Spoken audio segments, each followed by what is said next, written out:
From VOA Learning English, this is the Health Report in Special English. An independent advisory group is suggesting that everyone in the United States, age 15 to 65, should get tested for HIV. HIV is the infection that causes AIDS. The U.S. Preventive Services Task Force says wider public acceptance of HIV testing could lead to earlier treatment of cases and further slow the spread of AIDS. The task force is collecting public comments on its proposed recommendation until December 17th. The 16 medical experts on the task force are appointed by the government.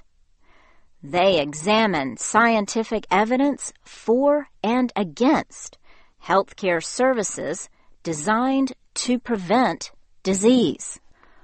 Carlos Del Rio is co-director of the Emory Center for AIDS Research in Atlanta, Georgia.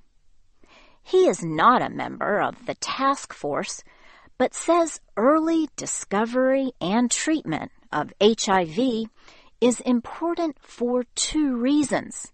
People are less likely to progress to disease, and also, as importantly, is people are less likely to transmit to others.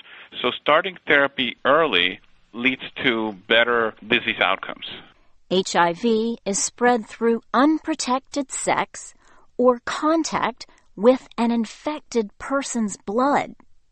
In 2005, the task force recommended testing for all pregnant women and anyone at increased risk of HIV.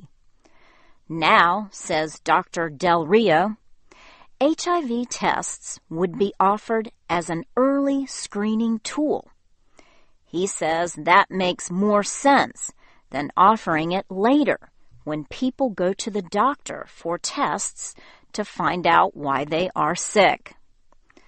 An estimated 1.2 million Americans have HIV.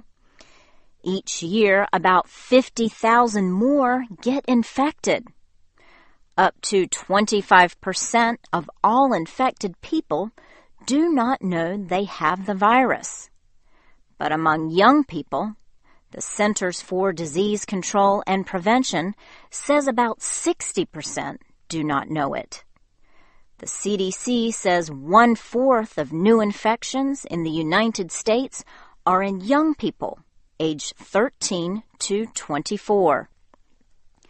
December 1st is World AIDS Day.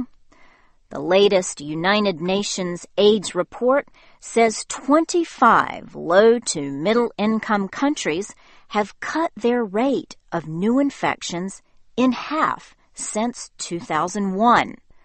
13 of those countries are in sub-Saharan Africa. But UN AIDS researchers say the number of new cases has risen more than 35% in the Middle East and North Africa since 2001.